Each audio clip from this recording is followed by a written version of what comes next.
Julia Lopez. Speaker. Thank you. I was fortunate enough to speak in the first attempt at this debate, so I shall try not to repeat myself. Nonetheless, the events of the past week lead me to recall again the terrible sense of dread I felt last summer as I looked upon this chamber and realised that this House risked finding itself out of step with the wishes of the British people.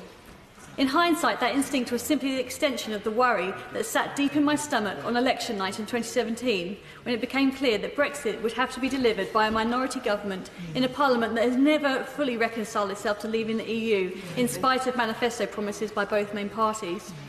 The direct democracy of the referendum was going to smash painfully into the representative democracy of our parliamentary system, risking a constitutional crisis that could reverberate across our nation.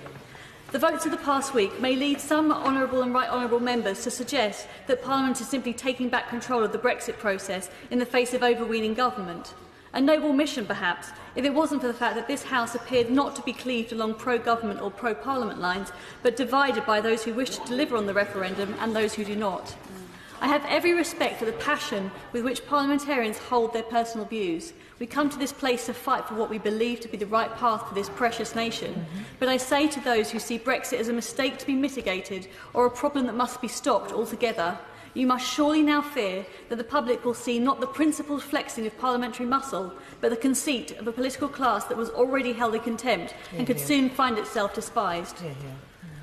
Turning to the substance of the withdrawal agreement. I was elected on a manifesto that committed us to leaving the EU and with it the single market and customs union.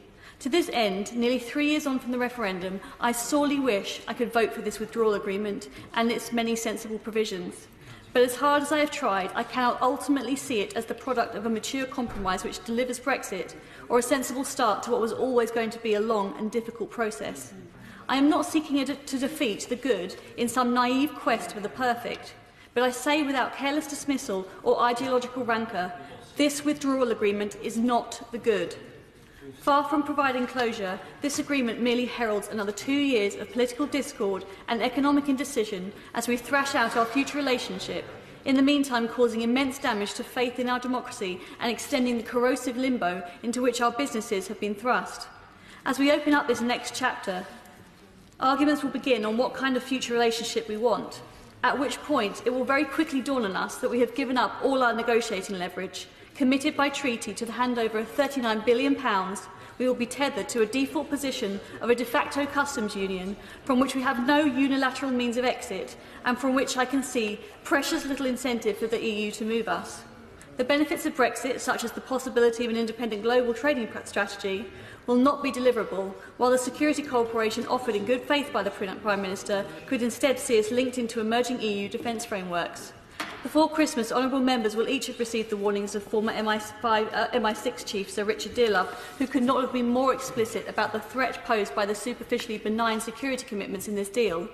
The CEO of the European Defence Agency himself confirms that acceptance of the rule of the Common Security and Defence Policy is an unavoidable prerequisite for even ad hoc UK participation in the EU's defence projects, which the political declaration specifically requests. This is no small matter. Binding ourselves to the EU's defence frameworks risks over time compromising this nation's defence and relationships to our very closest allies. We are all tired. The country is tired. Everyone wants resolution in this great battle of ideas, but I implore the House to realise that this withdrawal agreement is not that resolution. It challenges the integrity of our union rather than protects it. The common rulebook is the EU's rulebook. The flexible framework for defence cooperation is a rigid one. There will be no new trade agreements of any substance.